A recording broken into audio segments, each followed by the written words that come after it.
Hello, welcome back to my channel.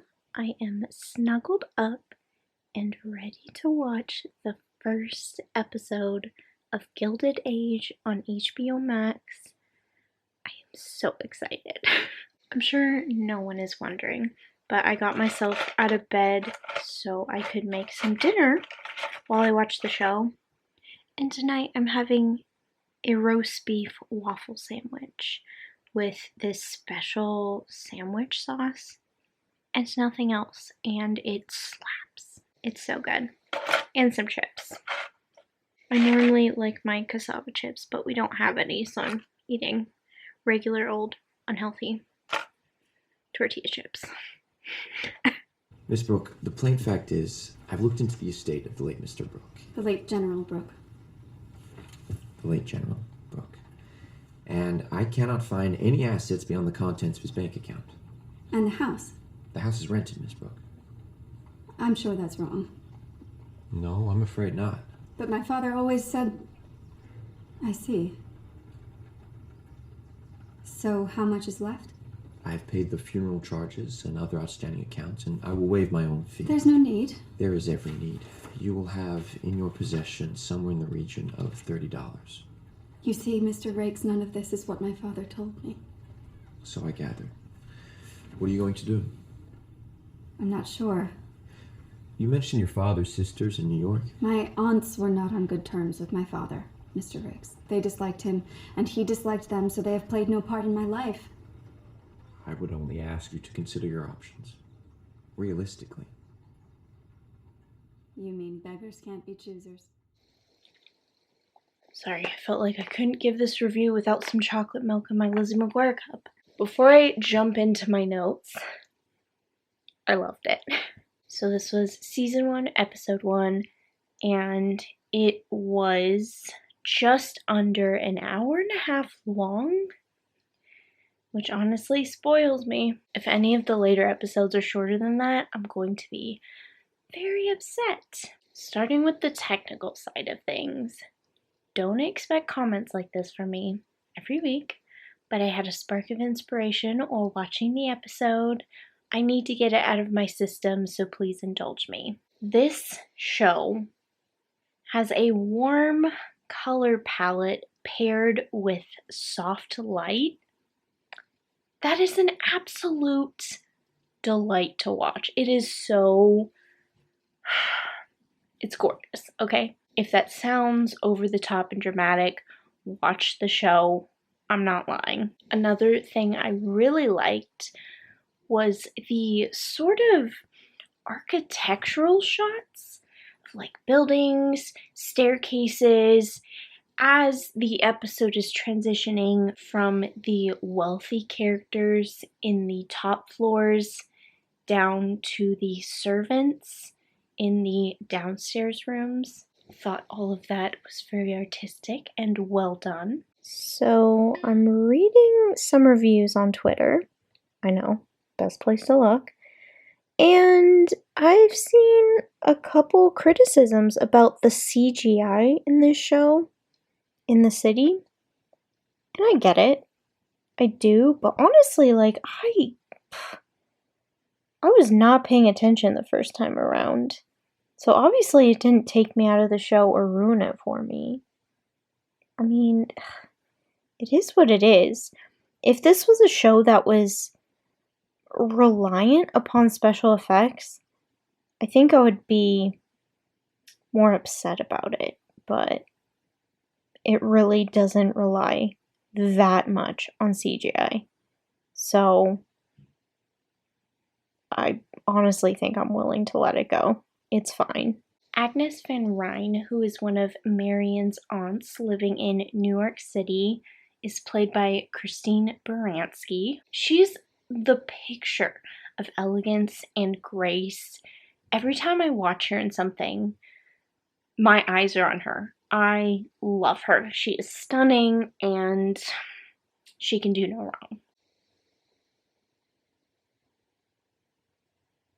Please acknowledge and bow down to Queen Christine Baranski, as seen in classics like How the Grinch Stole Christmas, Chicago, Recipe for a Perfect Christmas, Mamma Mia, and Into the Woods. Listen, I know Christine Baranski has done a lot more prestigious projects, but Recipe for a Perfect Christmas is one of my favorite TV Christmas movies. It's so good, and she is a huge reason why. She's gorgeous, she's hilarious. Ugh. Just find it and watch it, okay? On the ninth day of Christmas, my true love gave to me 9 ladies dancing, 8 maids milking, 7 swans swimming, 6 geese a laying, 5 gold rings, 4 calling birds, 3 French hens, 2 turtle doves, a partridge in a pear tree. On the 10th day of Christmas, true love gave to me 10 lords a leaping, 9 ladies dancing, 8 maids a milking, 7 swans a swimming, 6 geese a laying, 5 gold rings, 4 calling birds, 3 French hens, 2 turtle doves, a partridge in a pear tree. Marian Brook is played by Louisa Jacobson. Do you know who that is? Her mother is none other. Oh my god. Her mother is Meryl Streep. Okay? She is Hollywood royalty. We have to treasure her and take care of her. Okay? This episode opens with Marian losing her father, and she isn't left with any kind of financial stability, which is what she was expecting. So she relies on the kindness of her aunts to give her a place to stay. During this process, she has to meet with her late father's lawyer, Tom Raikes. Listen, guys, he's adorable, and it's pretty obvious he has a crush on her. He's being very respectful about it, but he likes her. I don't know where her story is going in terms of romance. She's a young, unmarried woman. Society in that age would be expecting her to get married, right?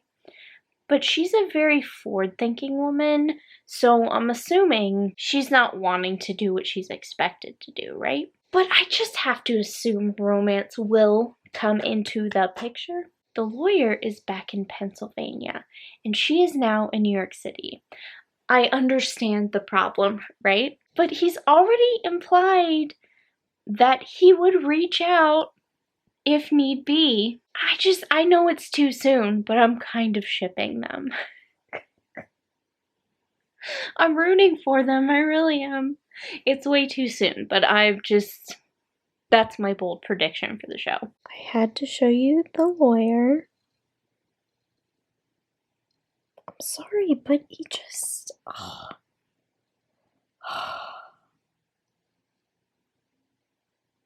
He's kind of adorable.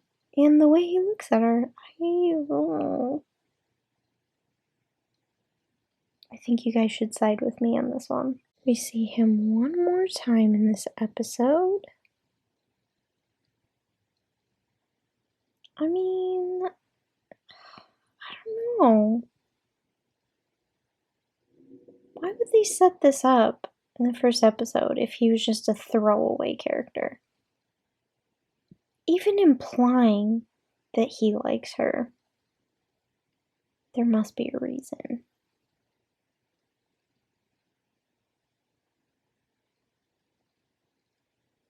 Oh my gosh, she looks so much like her mom. Crazy. Oh. Adorable. Oh, guys, I just feel it. If I'm wrong, I'll take responsibility, but I feel it in my gut. The characters Mr. and Mrs. Russell. Basically, most of New York City is old money. The Russells are new money. In layman's terms, I guess old money would be money that's passed down. Your family's been wealthy for generations since the beginning of time, blah, blah, blah. New money someone who wasn't necessarily born into it, but they came into it at some point in their life.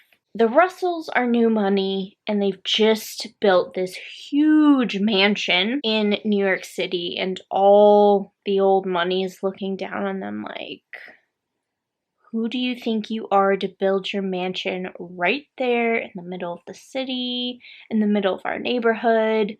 How dare you? The husband is, if I heard correctly, he's part of bringing railroads and trains to the area. Not just to that area, but just to America in general. So I'm assuming a chunk of their money comes from the railroad. From watching other fictional portrayals of history, I know that the progressiveness of bringing railroads and trains to the US was very frowned upon. People were scared of the change and the progress. They didn't want it. They weren't sure they would like it. And there were a lot of cons about it. You know, the smoke from the trains, the fact that you have to rip up so much land, which could take away homes, take away whole cities, businesses. But he's a very ambitious businessman. He's wrapped up in all of this, and it seems like he'll do whatever it takes to get his way, legal or not legal. And his wife is basically the opposite side of the same coin. In her case, it's about being important in society, not just making friends, but making the friends, you know, being friends with the people in society. So far, she is not being welcomed as new money, and she doesn't like to show it in public, but it is making her emotional. She's very stubborn and determined. So it would seem they're not good people, okay? I don't like them. I will admit, Bertha's emotions at the end, it made me feel a little bad for her, because it's possible her entire upbringing was poor or middle class. This is all new to her, and even though she's not a good person, part of it could just be pride, you know, a need to prove that she deserves to be in the position she's in. That part of it, you know, wanting to prove yourself and say, I do belong here. You can't push me out just because I wasn't brought up with money.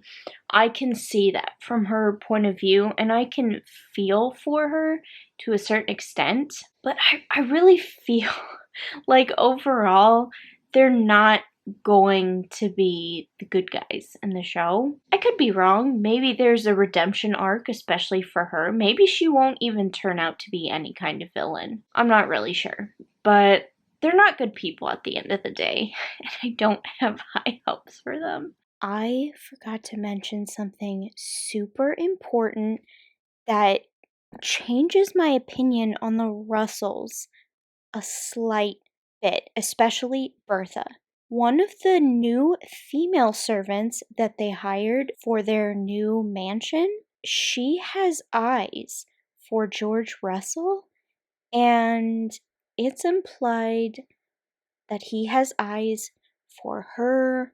That could potentially lead to an affair that I think would break his wife's heart. So now I'm thinking Bertha might truly end up being not that bad, and I might actually feel sorry for her in the end and absolutely despise George. Oh my god. Audra effing McDonald made a cameo as Dorothy Scott. Shut the front door. Excuse me, ma'am. Do you know that your mother's an icon? Like, a freaking... Your mother is a queen. She's a star. She is the moment. Are you aware? Oh my goodness. Kelli O'Hara guest starred as Aurora Fane. There she is. I don't know her from as much as Christine Baranski, Audra McDonald, but I'm not an uncultured swine, so obviously I know who she is. The episode ended with Donna Murphy as Mrs. Astor, and then her, Donna Murphy. Oh my goodness.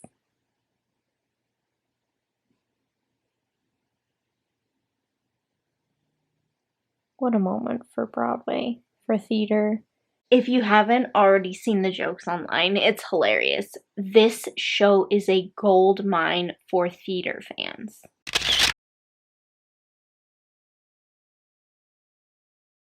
Playbill did a detailed article on this very subject. The Gilded Age cast collectively has 21 Tony Awards and 39 additional nominations. Oh my gosh. Christine Baranski, Cynthia Nixon, Louisa Jacobson, Carrie Coon, Morgan Spector, Thaisa Farmiga. Hope I'm pronouncing that correctly. Danae Benton, Donna Murphy, Kelli O'Hara, Audra McDonald, of course, John Douglas Thompson, Blake Ritson, Claiborne Elder, Jean Triplehorn, Katie Finneran, Christine Nielsen, Simon Jones, Deborah Monk, Ben Allers, Taylor Richardson, Patrick Page, Michael Cerveris, Celia Keenan Bolger, Douglas Sills, Jack Gilpin, Kelly Curran or Gran, Sullivan Jones, Linda Emmond, Bill Irwin, Ward Horton, Michael Gill, Nathan Lane?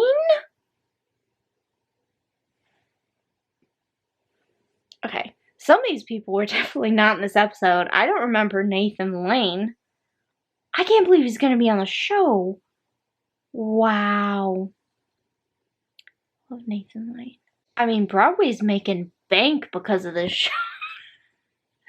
I love to see it. Speaking of Blake Ritson, Jane Austen fans, if you're paying attention to him and his face, you will know that he played Edmund Bertram in the 2007 Mansfield Park movie. And yes, I did know that all by myself. The first scene he appeared in, he was wearing glasses and he didn't really look familiar, but I'm always looking up actors on shows, like always. So I had my eye on him and then he appeared again. I was like, wait a minute.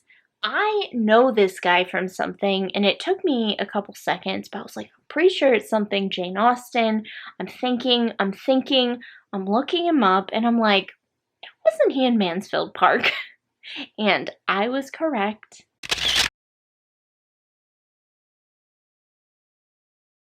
Going back to the Russell family, they do have a son. He's young. He's already met Marian. Can you tell where I'm going with this? He seems nicer than his parents, okay? So far, there's nothing wrong with him, his attitude, anything like that. But, guys, I'm rooting for the lawyer. I don't think I'm going to like him with Marian. So, I hope he's not endgame. I'm sorry. I don't... Ugh. He seems nicer than his parents, but I just... Maybe they'll grow on me. But I'm already rooting so hard for the lawyer. I don't know, guys. What do you think? Are they going to grow on me? Are you rooting for them? Alright, that's the end of my notes. There's really only one more thing I want to say. one of the interesting parts of the show, you might roll your eyes like, oh, it's about rich people. That's great. That's fantastic. But I think what really endears me to it is the parts where they show the servants. I've always loved that part of period dramas. You know, they call them upstairs, downstairs, inspired because I believe there was a show with that exact title, and that was the whole point, showing you the upstairs of wealthy households and the downstairs. This show, you're already seeing different perspectives, and the servants, you know, these are technically people like me. They're living from paycheck to paycheck, just trying to survive.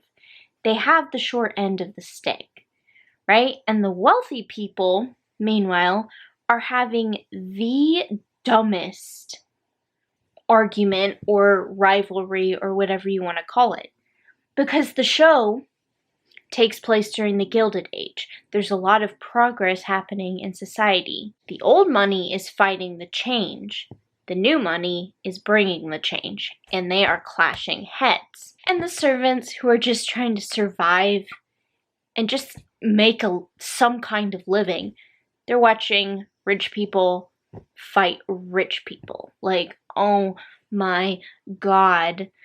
The Vanderbilt family didn't go to the Russells party because the Vanderbilts are old money and the Russells are new money, and that is a no. We do not hang around with company like that. To them, it's a big deal, right? To the wealthy people, this is a huge deal. This is their, you know, Super Bowl. Like, all the big families, they're fighting. Who's gonna win, old money or new money? And the servants are just like, you're kidding, right? You guys have so much more than the rest of us, and this is what you care about, right? I find it interesting, all of the perspectives and the drama. I live for the drama. I think I'm gonna really, really enjoy this show. The production quality is high. The cast is stacked. And not just from an acting perspective. As a theater fan, to see all these theater actors getting jobs and checks, I am all for it. So far, I would recommend this for both period drama fans and theater fans.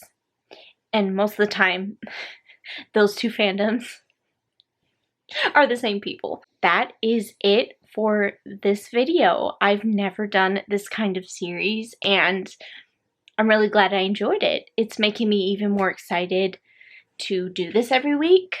Those are my thoughts. I would love to hear your thoughts down below. Let's discuss episode 1, and I will see you next week for episode 2. If you enjoyed this video, please give it a thumbs up. Don't forget to hit that red button down below to subscribe and become a member of my YouTube family. Also, click the bell to turn on your notifications. I will see you in my next video. Bye!